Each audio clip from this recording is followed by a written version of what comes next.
ఇంతకు ముందు ఇక్కడ పెరిగిన మీ అన్న తిరిగి వచ్చే ప్రసక్తే లేదు.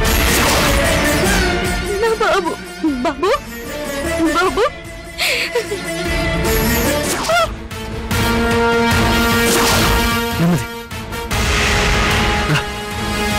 నెమ్మదిగా.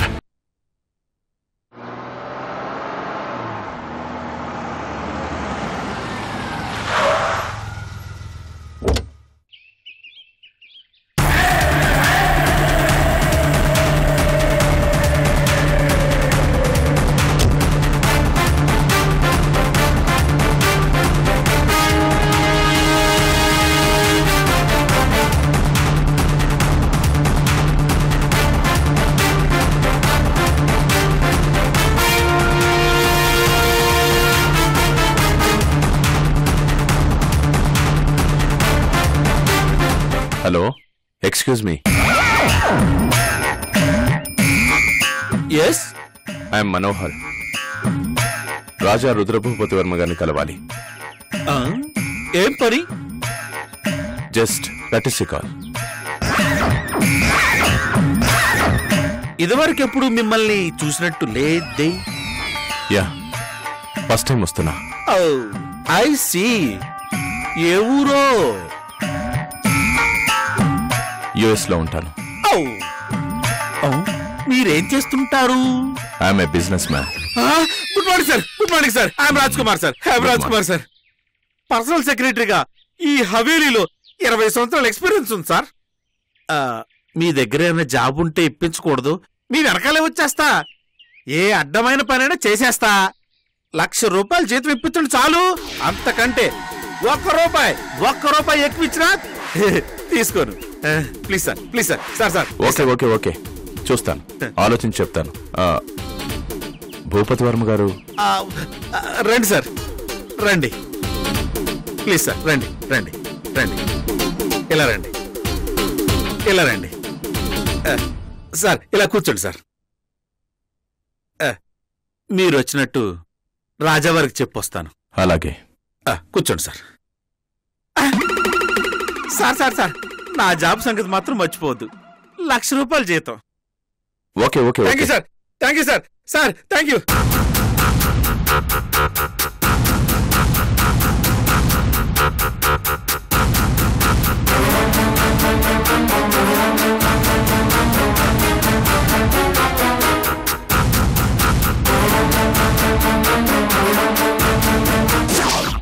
సమస్య మీద సమస్య పుట్టిస్తున్నావు. దిక్కు తోచుకుంటా చేస్తున్నావు. నడి సముద్రంలో ఉన్నట్లుంది. ఎటు వెళ్ళాలో తెలియటం లేదు. నా జీవితం నా చెయ్యి దాటిపోతోంది. అందరికీ శత్రువుగా మారిపోయాను. ఎవరికి సమాధానం చెప్పలేని పరిస్థితికి చేరుకున్నాను. ఏం చెయ్యాలనుకుంటున్నావు? నా కష్టాలకి ముగింపు ఎప్పుడు?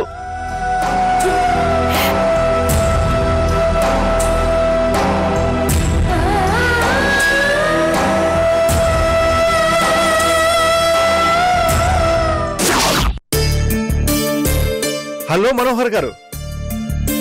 హలో భూపతి గారు, కూర్చోండి. Thank you. ఇటువైపుగా పోతున్నా కలిస్తే మంచిగుండు అనిపించింది, చెప్పకుండా వచ్చినా. No problem, you are always welcome. చావాలి అన్నా నా మనసులో కోరిక చావడానికి కారణం మీరిచ్చిన ధైర్యమే.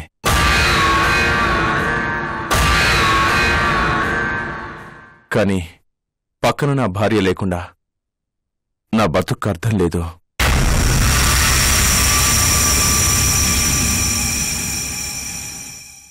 భూపతి గారు, ACP Pratap efficient police officer అని విన్నా. ఆయన తలుచుకుంటే మా ఆవిడ జాడ తెలుసుకోవటం పెద్ద కష్టమేం కాదనుకుంటా.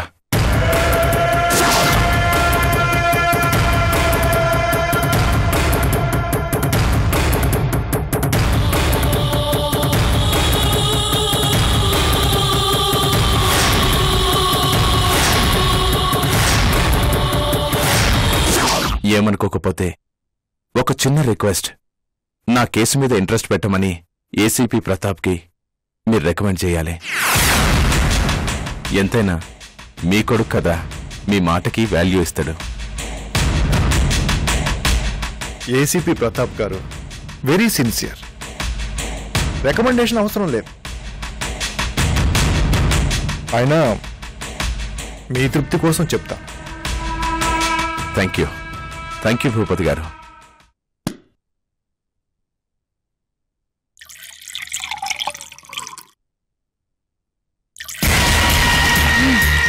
ముసలాడెవరో గెస్ట్తో మాట్లాడుతున్నట్టున్నాడు. అవును మేడం. ఎవరా గొట్టంగాడు? పాపం, ఎందుకు మేడం అలా అంటారు? ఏంటి పాపం అంత జాలి పడుతున్నావు? 1,00,000 రూపాయలతో నీకు ఉద్యోగం ఇస్తా అన్నాడనే? వామ్మో, ఎలా తెలిసిపోయింది? సీసీ కెమెరాలు గాని పెట్టిందా? నా కళ్ళే సీసీ కెమెరాల కన్నా పవర్ఫుల్. మనసులో మాటలు కూడా పసిగట్టేస్తుందిరా బాబోయ్. ఇంకో గ్లాస్ లో కూడా జ్యూస్ రెడీ చెయ్యి. ఎవరికి మేడం? మీకా? కాదు, నీకు. నాకా? దాంట్లో కూడా స్లో పాయిజన్ కలుపు. మేడం, మీ బాంచాను మేడం. మీ ఉప్పు తిని పెరిగిన శరీరం మేడం. మీ కాళ్ళ దగ్గరే కుక్క పిల్లలు పడుంటా మేడం. నాకు ప్రాణభిక్ష పెట్టండి మేడం. అదే నాకు 1,00,000 రూపాయలతో సమానం.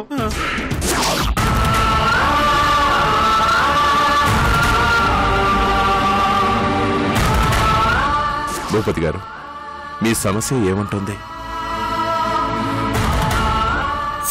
సమస్యగానే ఉంది.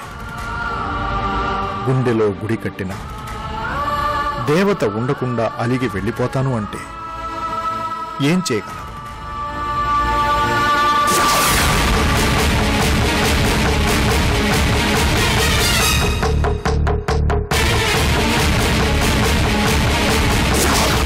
తప్పేంటో తెలిస్తే సరిదిద్దుకోవచ్చు.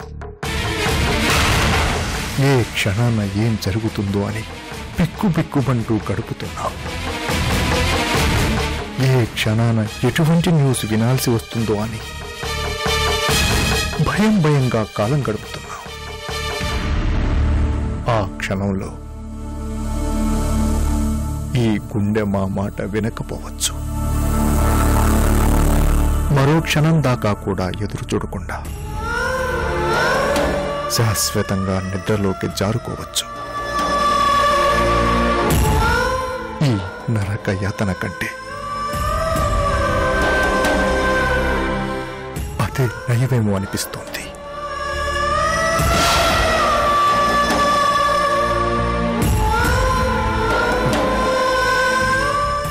ఎందుకలా చూస్తున్నారు? పిచ్చివాళ్లా మాట్లాడుతున్నామానా? అవును, ఎంత పిచ్చిగా అభిమానించే భర్త ఏ భార్యకి దొరకడేమో.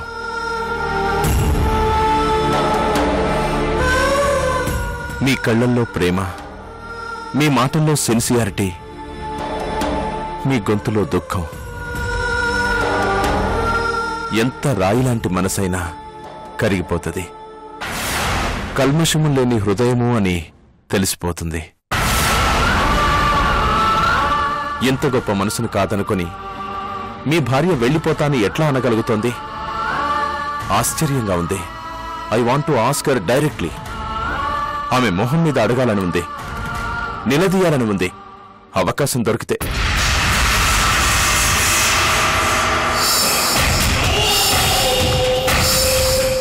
నమస్తే. నమస్కారం. జ్యూస్ తీసుకోండి. ఇది రాజావారు, మీరు కూడా తీసుకోండి. అక్కడ పెట్టి వెళ్ళు. అలా పెట్టి వెళితే మీరు తాగరు, మర్చిపోతారు.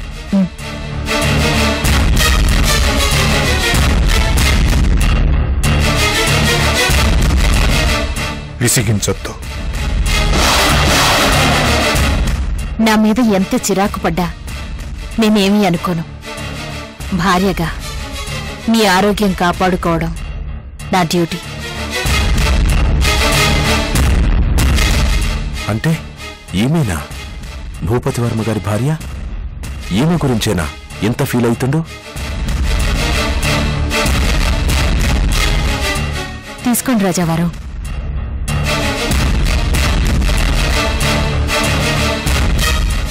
రాజావారు, నేనెవరో మీ గెస్ట్కి నన్ను పరిచయం చేయలేదు.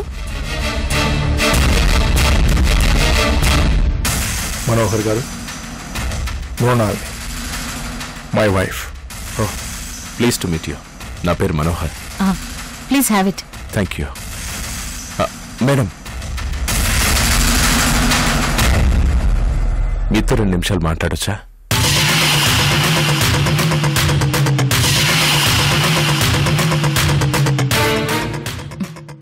తప్పకుండా. కూర్చోండి.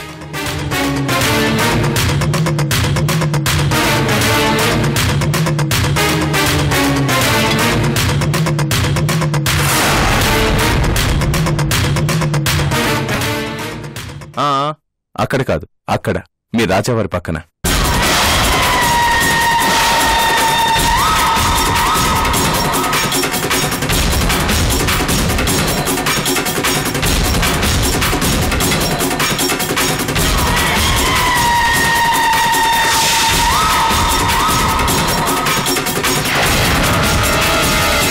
ప్లీజ్ కూర్చోండి.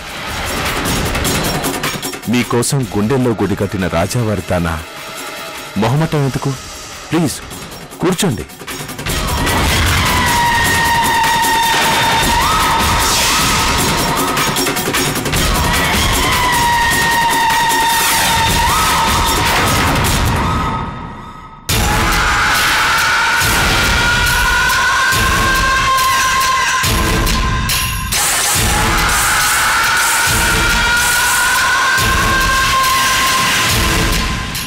ఆయన మాటల్లో చెప్పాలంటే మీరాయన భార్య కాదు,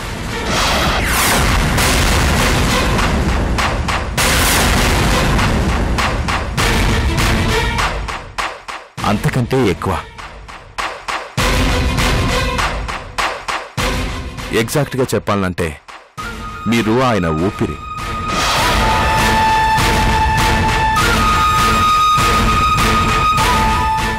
ఈ మాట నాకు చెప్పింది స్వయాన రాజావారే. ఓ, ఇది నిజమా?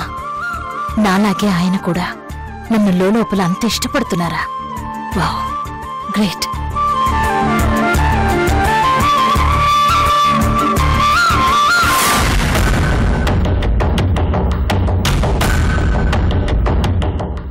ఎంత ఇష్టమంటే మీరాయన కళ్ల ముందుకెళ్ళి క్షణకాలం దూరమైనా ఆయన తట్టుకోలేరు. మనోహర్ గారు, మీరు భూపతి గారు నన్ను సేవ్ చేసి కొత్త జన్మనిచ్చిండ్రు. రుణం తీర్చుకోనివ్వండి ప్లీజ్. ప్లీజ్ అటెండ్ అవ్వద్దు. అమ్మా, మొదటి పరిచయంలోనే ఎక్కువ మాట్లాడుతున్నా, ఏమనుకోవద్దు. నేను మీ వెల్విషన్ని. నిజం.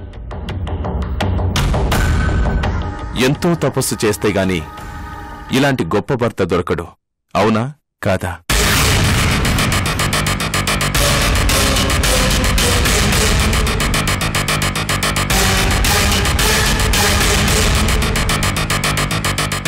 మీకు కూడా భర్త అంటే ప్రాణం. అవునా కాదా? ఇలా చంపుతున్నాడేంట్రా బాబు?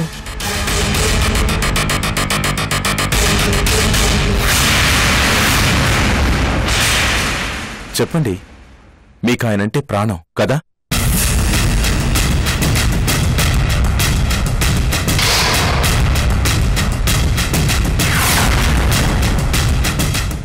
బస్ చాలు. భూపతి గారు చేయి చాపండి. చాపండి సార్.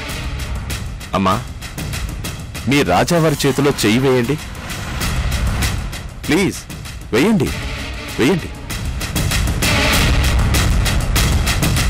మనోహర్ గారు, మేము చెప్పేది వినండి. ఈమె భూపతి గారు, నేను చూసుకుంటా కదా, మీరేం టెన్షన్ పడద్దు. అమ్మా, నేను చెప్పినట్టు చెప్పండి. ఎలాంటి పరిస్థితుల్లోనూ కూడా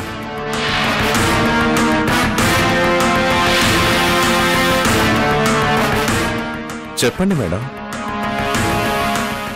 ఎలాంటి పరిస్థితుల్లోనూ కూడా ఎలాంటి పరిస్థితుల్లో కూడా నేను రాజావారిని వదిలిపెట్టను.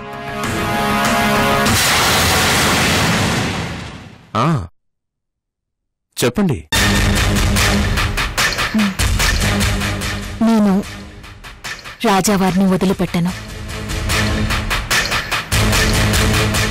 దూరంగా పోను, ఆయనతోనే ఉంటాను అని ప్రమాణం చేస్తున్నాను.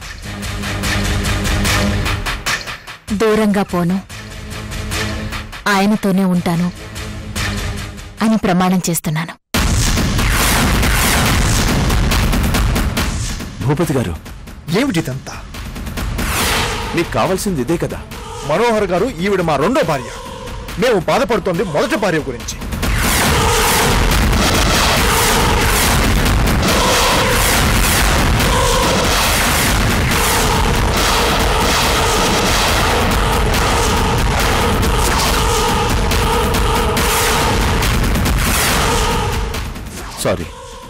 సారీ భూపతి గారు, పొరపాటైపోయింది. Sorry madam. It's okay.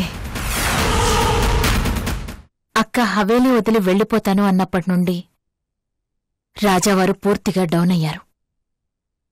ఆరోగ్యం గురించి కూడా పట్టించుకోవడం లేదు.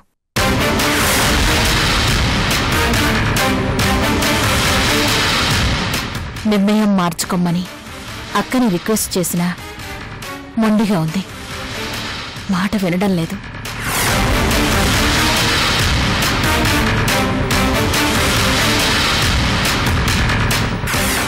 మీరు చెప్తే అయినా వింటుందేమో. ట్రై చేయకూడదు? అలాగే, పిలవండి, మాట్లాడతా. Thank you. అక్కా, అక్కా, రాజావారు పిలుస్తున్నారు, ఒకసారి ఇలారా.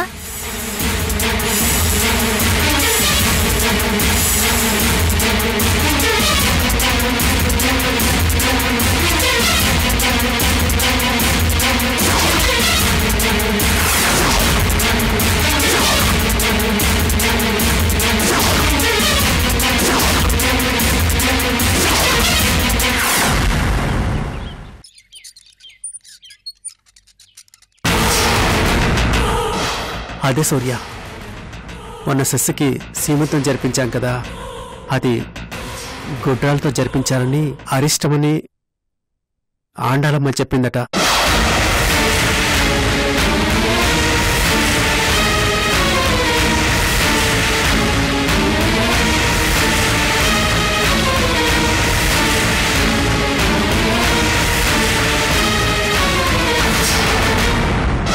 ఆ రోజు ఎంత వద్దని చెప్తున్నా వినకుండా గొడ్రాలతో సీమంతం జరిపించారు.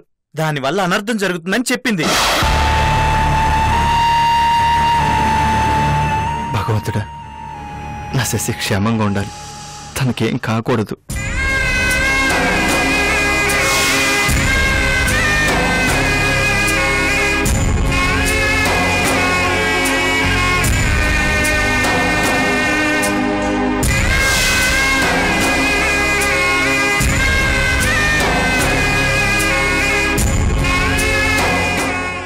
సీమంతం ఏర్పాటు చేసి తప్పు చేశామేమో సూర్య. ఏదో వేడుకనుకుని జరిపాం, కానీ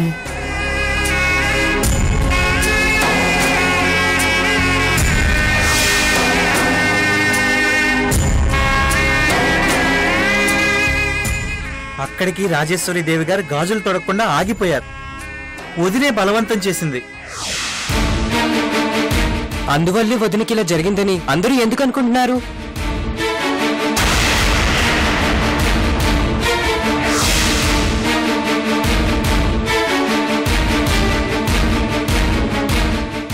కళ్ళ ముందు కనిపిస్తూ ఉంటే అనుకోకుండా ఎలా ఉంటా శివ?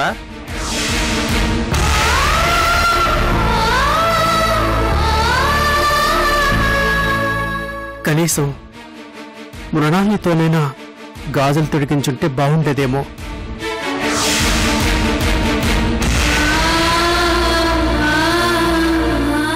అంకుల్, జరిగిపోయిన దాని గురించి అనుకోవడం ఎందుకు?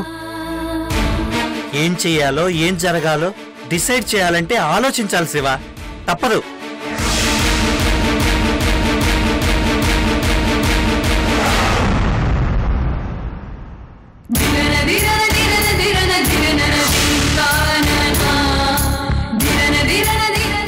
ఇదంతా నా వల్ల జరిగింది. సీమంతం జరిపితే శశి ముచ్చట పడుతుందని ఆశపడ్డాను, కానీ ఇలా నష్టం చేస్తున్నాను అనుకోలేదు.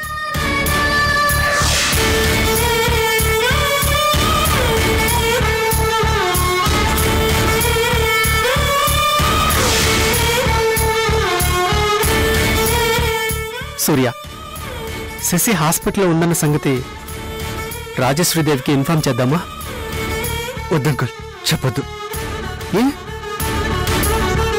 తన సీమంతం చేయటం వల్లే ఇలా జరిగిందని రాజేశ్వరిదేవి గారు బాధపడతారు. అది నాకు ఇష్టం లేదు.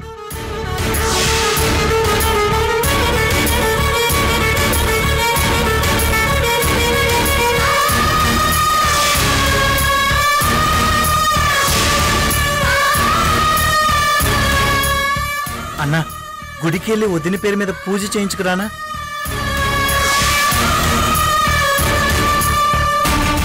అంత అయోమయంగా ఉంది, బుర్ర పనిచేయట్లేదు. డాక్టర్ చెకప్ ఎంతసేపు పట్టిందేంటి? ఆ శశిరేఖకి బిడ్డ పుట్టకూడదు, పుట్టినా బ్రతికి బట్ట కట్టకూడదు. ఈ విషయంలో ఎలాంటి తేడా వచ్చినా